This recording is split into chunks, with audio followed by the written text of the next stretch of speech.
Halo guys, kembali lagi bersama aku di channel Nox TV. Film ini menceritakan tentang seorang penagih hutang biasa yang hidup sederhana dan merawat adik perempuannya yang menderita penyakit mematikan. Karena biaya pengobatan yang sangat mahal, ia putus asa mencari cara untuk menyelamatkan nyawa adiknya. Dalam kondisi terdesak, ia setuju mengikuti prosedur eksperimen misterius yang memberikannya kekuatan bela diri legendaris bernama Budapam. Dan lantas bagaimanakah kelanjutan alur ceritanya? Still in Nox TV.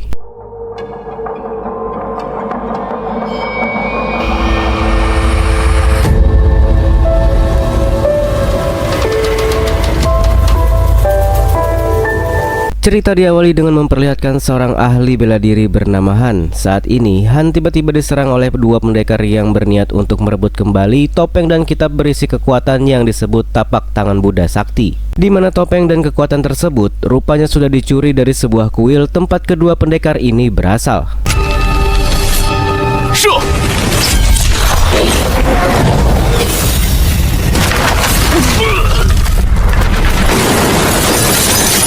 Berkat kekuatan maha dahsyat yang dimiliki oleh Han, semua pendekar nampak tak berdaya saat melawan Han yang hanya seorang diri. Perbedaan kekuatan yang sangat jauh antara mereka memaksa kedua pendekar ini mengeluarkan ultinya masing-masing, sehingga inilah yang terjadi.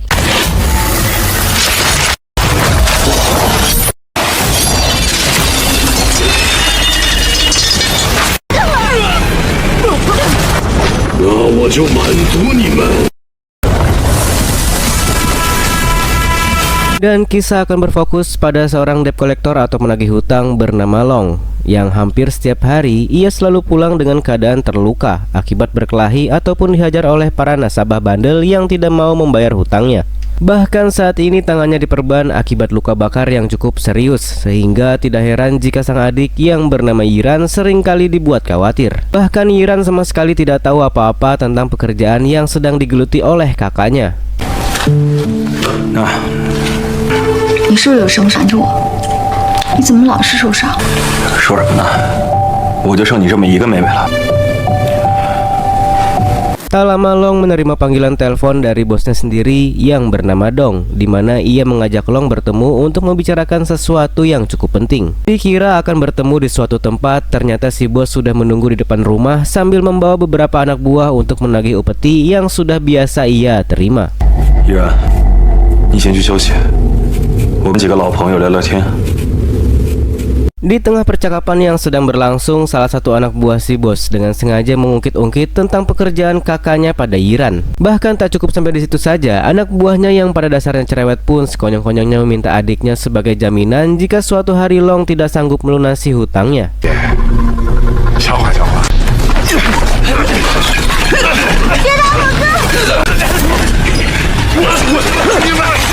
Akibat kejadian tersebut, Yiran harus dilarikan ke rumah sakit karena tak kunjung sadar dari pingsannya. Setelah dilakukan pemeriksaan, ternyata ia divonis memiliki tumor di otaknya, sehingga untuk sementara waktu ia harus tinggal di rumah sakit agar mendapatkan perawatan yang baik. Di mana hal ini justru menjadi masalah besar bagi sang kakak, karena dengan semakin lama Yiran dirawat, maka semakin besar pula tagihan rumah sakit yang harus ia bayar. 这病是长期的吧？也没见你碰过黄赌毒。 Melihat Long kebingungan, akhirnya si bos merasa simpati setelah tahu uang yang harus dikeluarkan untuk membayar biaya rumah sakit jumlahnya tidak main-main. Sehingga sebagai rekan bisnis yang baik, si bos menawarkan sebuah pekerjaan berbahaya yang mengharuskan Long menjadi bahan percobaan di sebuah laboratorium dengan imbalan uang yang sangat-sangat besar. 这事儿得靠你自己，啊。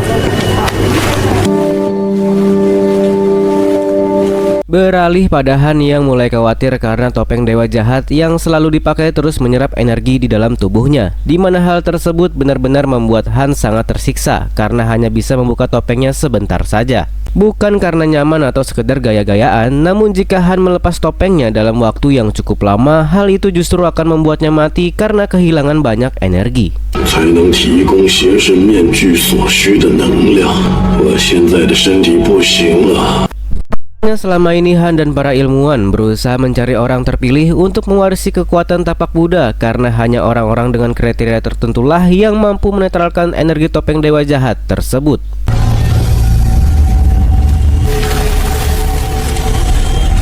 Setelah melalui banyak pertimbangan, Long akhirnya memutuskan untuk pergi ke alamat yang diberikan oleh si bos tempo hari. Setibanya di lokasi, Long cukup dibuat terkejut saat mendapati sudah ada beberapa orang lain di sana yang sepertinya sama-sama akan mengadu nasib mempertaruhkan nyawa demi sebuah uang. 开始吧。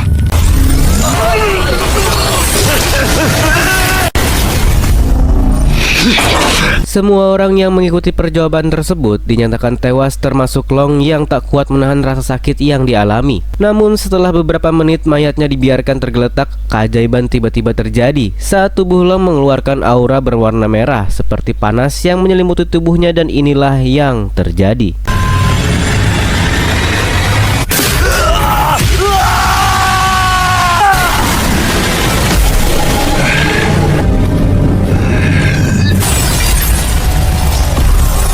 Menyadari salah satu pasien telah selamat dan berhasil melarikan diri dengan membawa skoper uang, Han dan si ilmuwan sangat senang karena ini merupakan sebuah keberhasilan, sehingga Han langsung menyiapkan rencana untuk membantunya karena pasien tersebut telah memiliki kekuatan tapak Buddha. 那等之后再为我所用，也不是难事了。 Kembali ke rumah sakit saat Long sedang menjenguk sang adik yang masih dalam keadaan koma. Dokter menjelaskan jika tumor yang dideritanya sudah menyebar ke dalam seluruh bagian otak, sehingga meski dirinya berani membayar berapapun demi keselamatan sang adik, pihak rumah sakit tidak bisa melakukan apa-apa lagi dan hanya tinggal menunggu waktu kematiannya saja.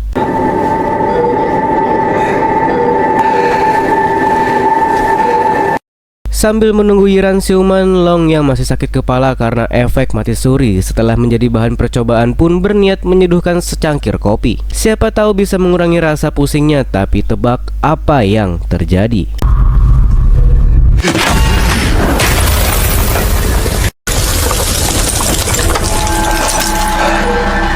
Menyadari ada yang tidak beres dengan tubuhnya, ia pun memutuskan pergi ke pemandian air panas untuk sekedar meredakan rasa nyeri yang hal itu sama sekali tidak membuatnya lebih baik. Sampai muncul seorang pria berwajah putih yang tidak lain ia adalah Han. Ia mulai memandu Long dengan gerakan-gerakan yang biasa dilakukan oleh seorang ahli bela diri sampai akhirnya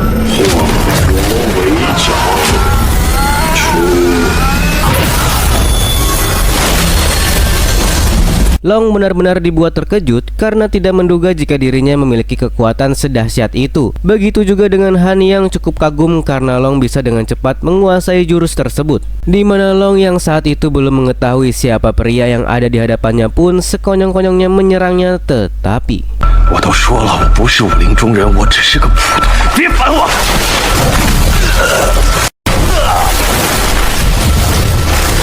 Akibat serangan yang tidak beraturan itulah Long justru mengalami patah tulang yang cukup serius di bagian lengan, sehingga Han yang kasihan pun memberikan obat ajaib dan langsung menghilangkan semua nyeri di tubuhnya. Merasa jika obatnya bisa menyembuhkan sang adik, ia pun memohon agar Han memberitahu dari mana Long bisa mendapatkan obat tersebut. 还有这样的丹药吗？ 应有尽有。 Berbekal alamat dan koin sebagai tiket masuk yang telah Han berikan, tibalah Long di salah satu toko ikan cupang dan bertemu dengan si penjaga yang mengarahkan kemana ia harus masuk. Di mana Long cukup dibuat takjub karena tepat di belakang toko ini terdapat hotel mewah tempat berkumpulnya para ahli bela diri dan langsung disambut oleh seseorang yang merupakan pemilik hotel ini.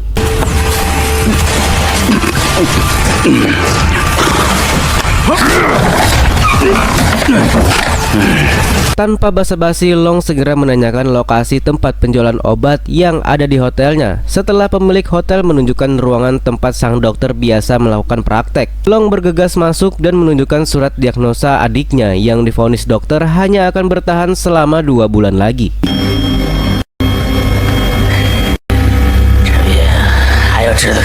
Melihat diagnosa tersebut, sang dokter mengatakan jika adiknya mungkin masih memiliki kesempatan untuk bisa sembuh. Namun itu tidak mudah karena membutuhkan beberapa bahan langka untuk membuat penawarnya, sehingga dokter meminta Long untuk mencari darah Raja Wali, laba-laba 5 racun, dan ginseng perak sebagai bahan utama pembuatan obat tersebut.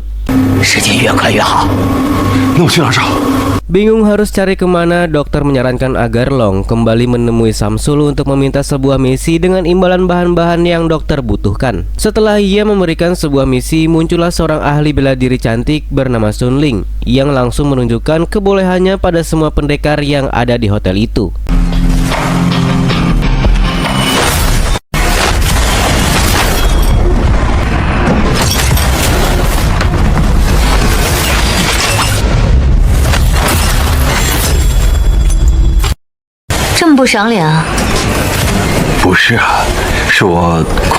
Misi pertama yang harus Long lakukan adalah mencabut kekuatan dari seseorang yang bernama Erlang. Namun karena ia tidak tahu siapa Erlang, di mana dia berada, Long pun iseng menanyakan pada Sun Ling kalau dia mengetahuinya. Yang secara kebetulan Sun Ling pernah satu perguruan dengan Erlang dan dengan baik hati akan membantu Long dalam misi perdananya.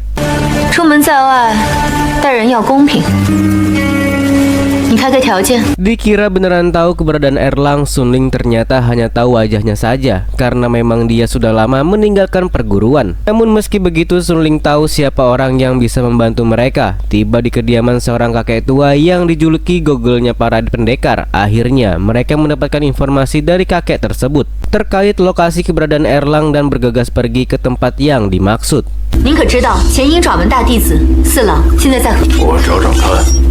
Di tengah perjalanan, Long sempat memberikan uang kepada seorang pengamen yang ditemuinya tanpa tahu jika pengamen tersebut adalah sosok Erlang yang sedang ia cari. Beruntung Sun Ling keburu mengenali dan langsung memberitahukannya, sehingga Erlang yang penyamarannya sudah terbongkar pun berniat pergi dari sana, tetapi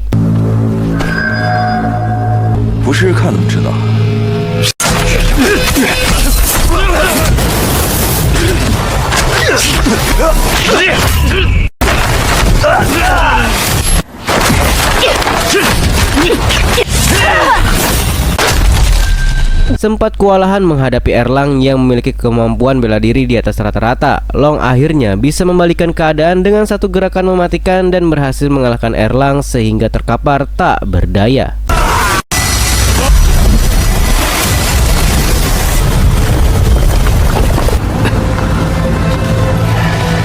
Selesai mengalahkan Erlang dan mencabut kemampuan bela dirinya, Long bersama Sun Ling kembali ke hotel untuk memberitahukan Samsul jika misinya sudah selesai, sehingga ia langsung memberikan darah Raja Wali seperti yang Long minta sebelumnya.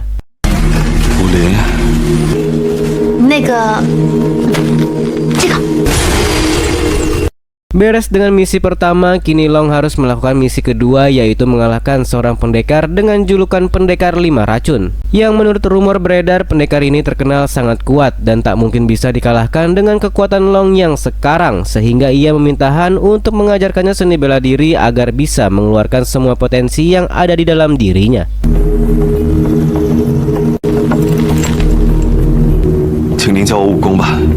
Mendengar hal tersebut, Han yang sudah lama menunggu momen ini pun langsung mengajarkannya saat itu juga. Namun untuk jurus tapak Buddha, Long harus terus berlatih karena ia tak mungkin menguasainya dalam waktu satu malam. Sehingga setelah beberapa hari latihan, akhirnya Long bisa menguasai jurus tapak tangan Buddha dengan sempurna, dan inilah yang terjadi.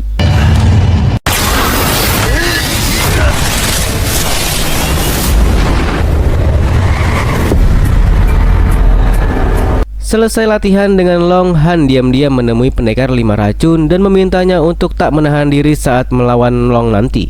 Bukan apa-apa, Han hanya ingin agar Long mengeluarkan potensi terbaiknya dalam menguasai semua jurus yang selama ini Han ajarkan.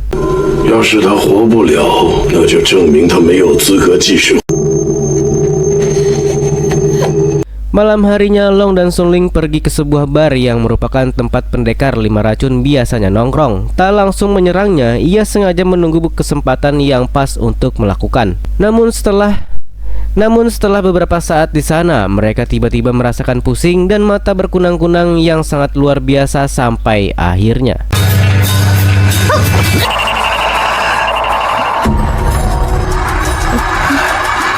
saat sudah siuman itulah Sun Ling menanyakan apa yang sudah terjadi pada mereka berdua. Namun karena Long juga tidak tahu apa-apa, mereka segera keluar dan mendapati Pendekar 5 Racun sudah menunggu kedatangan mereka. Sehingga tanpa banyak basa-basi, Long langsung melakukan pertarungan dengan si pendekar.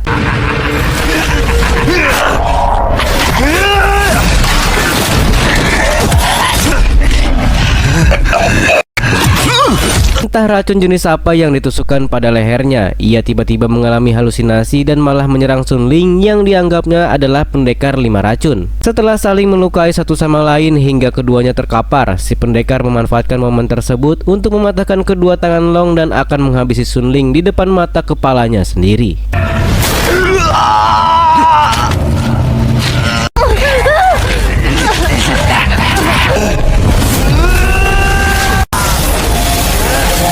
Akhirnya Long berhasil mengeluarkan potensi yang dimilikinya, di mana ia langsung menyelamatkan Sun Ling dan meluapkan semua emosinya pada si racun ini. Meski sudah mengerahkan seluruh kemampuannya, hal ini masih belum cukup untuk meredam kemarahan Long sehingga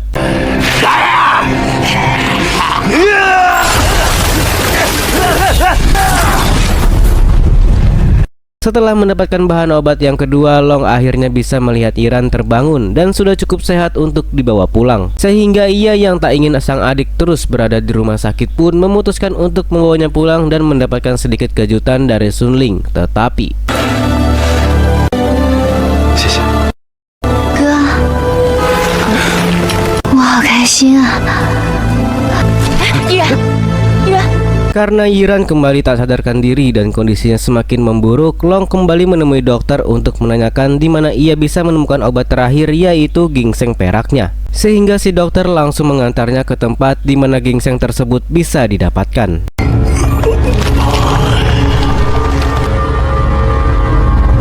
Ternyata si dokter membawa Long ke kediaman milik Han, yang faktanya selama ini Han telah mengatur rencana sedemikian rupa agar Long bisa merebut ginseng peraknya dari perguruan lain yang akan melakukan konvoi beberapa hari lagi. Namun sebelum itu Han akan mengajarkan jurus terakhir untuk menyempurnakan semua yang sudah Long pelajari.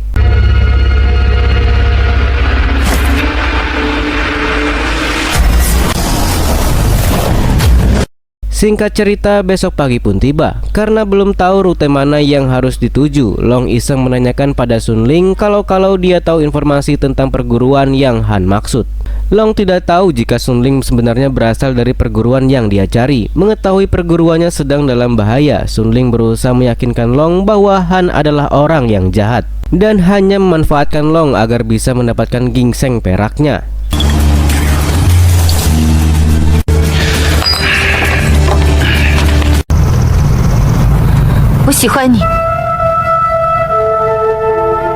Dengan cepat Sun Ling menemui para ketua untuk melaporkan informasi penting ini. Mengetahui ginseng peraknya akan dirampok, Sun Ling curiga jika Long sebelumnya ikut terlibat dalam pencurian kitab suci dan topeng dewa jahat yang dilakukan oleh Han. Sehingga para tetua akhirnya sepakat akan menangkap Long dan barang curiannya besok siang.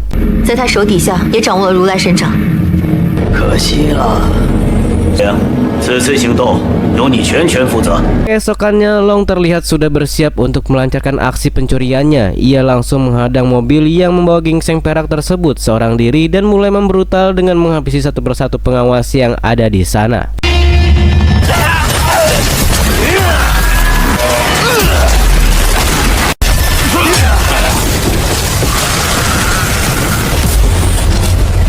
Berhasil merampas ginseng peraknya dari tangan para pengawal, Long tiba-tiba dikejutkan dengan kemunculan Sun Ling yang meminta Long untuk menyerahkan ginseng tersebut.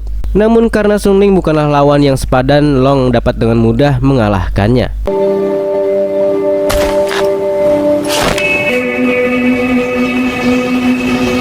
Singkat cerita, Long sudah berada di kediaman si dokter dan langsung mengobati si Yiran yang kondisinya semakin memburuk. Beberapa saat menunggu, akhirnya ramuan si dokter mulai bekerja dengan baik dan berhasil menyembuhkan penyakit yang Yiran derita selama ini.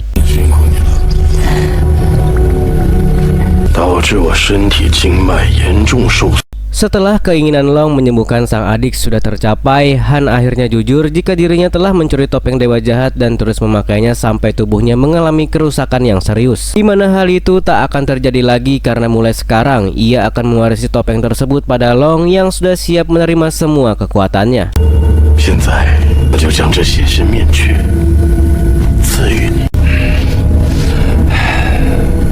Tak lama mereka dikejutkan dengan kedatangan Sun Ling dan para tetua yang bermaksud untuk menangkap Han, di mana ia benar-benar tak menduga jika selama ini dirinya sudah dijebak. Faktanya sejak awal menerima misi mencuri gingseng peraknya, Long diam-diam menemui Sun Ling dan para tetua untuk membantunya. Bahkan insiden perampokan yang dilakukan pada para pengawal tempo hari masih bagian rencana yang dirancang oleh Long CS.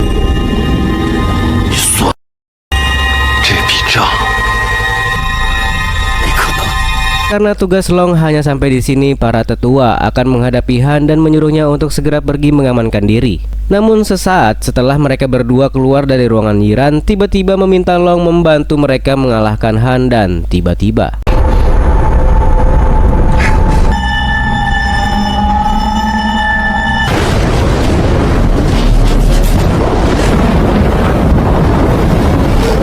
betapa terkejutnya Long saat mendapati para tetua dan Sun Ling sudah terkapar tak berdaya, disusul dengan Yiran yang tewas setelah Han mencekiknya. Sehingga Long yang marah pun langsung membrutal untuk menghabisi Han, tetapi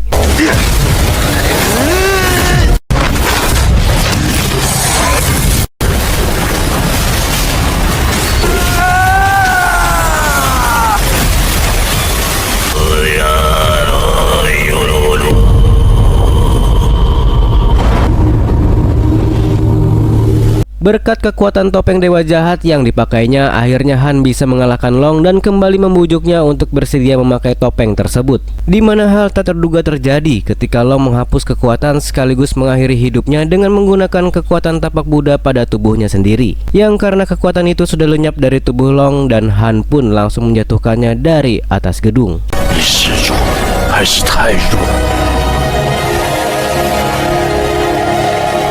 Tanpa diduga setelah semua rasa sakit dan derita yang dialaminya, akhirnya Long berhasil membangkitkan kekuatan Tathagata alias jurus terakhir deretan tapak Buddha dan inilah yang terjadi.